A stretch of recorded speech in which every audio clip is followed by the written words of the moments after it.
अध्यक्ष महोदय, हा बसवेश्वर महाराजांचं स्मारक व्हावं ही साधारण 7 कोटी लोक या देशामध्ये ही त्या ठिकाणी लिंगायत बांधव राहतात आणि त्यांची खूप वर्षापासूनची मागणी आहे।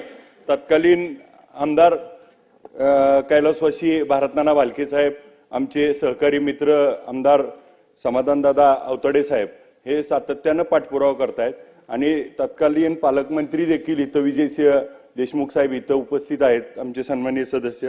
यांच्या अध्यक्षतेखाली माझा मंत्री महोदयांना प्रश्न एवढाच आहे की 2014च्या समितीमध्ये पालकमंत्र्यांच्या पहिला प्रस्ताव सादर झाला। मंत्री महोदय, 151 कोटी रुपयाचा प्रस्ताव सादर झाला। त्यानंतर आता आपण जशी माहिती दिली 20/3/2017ला 95.66 कोटीला पहिली मान्यता दिली, परत ती बदलली। 2019ला 25 कोटी रुपये त्या प्रस्तावाला, पहिला 151 कोटीचा आला, दुसरा आला 95 कोटी 66 आणि परत आला 25 कोटी। मग यासाठी आंतरराष्ट्रीय स्मारक करायसाठी 25 कोटीनं होणार नाही, तर जो मूळ प्रस्ताव होता 151 कोटीचा त्या प्रस्तावालाच आपण मान्यता देणं आवश्यक आहे। या प्रस्तावामध्ये त्या ठिकाणी आंतरराष्ट्रीय दर्जाचं स्मारक व्हावं, आराखडा तयार करण्यात यावा, त्या ठिकाणी बसव सृष्टी व्हावी, हॉल 300 मीटर उंचीचा 30 मीटर उंचीचा मोठं त्या ठिकाणी स्टॅच्यू व्हावा, ध्यान मंदिर व्हावं, प्रशासकीय इमारत, ऑडिओटोरियम, विजल कल्याण मंडप, त्या भव्य पुतळा, ध्यान मंदिर, महात्मा बसवेश्वरांचं चारित्र्यावर असणारं सर्व वाचन तिथं डिजिटल, अशा पद्धतीचा तो प्रस्ताव होता। तर माझी मंत्री महोदयांना विनंती आहे की हा जो कमी झालेला प्रस्ताव आहे तो मूळ प्रस्तावाला मान्यता द्यावी। दुसरा, आता मंत्री महोदयांनी सांगितलं तसं 25/3/2022ला जागा तहसीलदार साहेबांनी प्रांत कार्यालयाला कळवली आणि 30/3/2022ला प्रांत कार्यालयाने जिल्हाधिकारी कार्यालयाला कळवलं की ही जागा त्या ठिकाणी कृष्ण तलावाच्या जवळची आहे।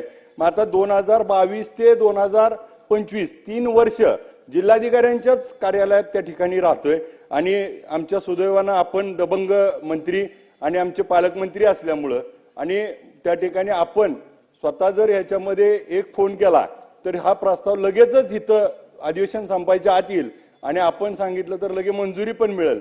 पण त्याच्यासाठी सगळ्यात महत्त्वाची गोष्ट अशी आहे की तत्कालीन पालकमंत्र्यांच्या अध्यक्षतेखाली एक समिती होती, ती रद्द झाली। परत जिल्हाधिकाऱ्यांच्या अध्यक्षतेखाली समिती रद्द झाली। आता समितीच त्या ठिकाणी अस्तित्वात नाही, तर ती समिती येणाऱ्या 2 दिवसात स्थापन करावी, जेणेकरून ती समिती स्थापन होणार का आणि समिती आपण झाल्याशिवाय त्या ठिकाणी पुढचा मार्ग मिळणार नाही।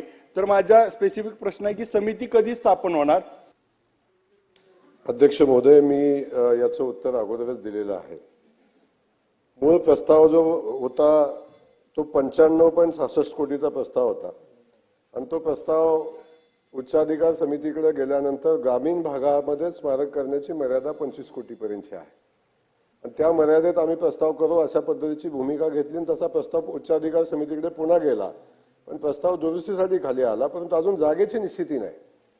या संदर्भात आपण समिती स्थापन करण्याचा विषय सांगता, समिती स्थापन करण्यात येईल, परंतु अगोदर समिती स्थापन करण्याचे प्रयोग झालेले आहेत।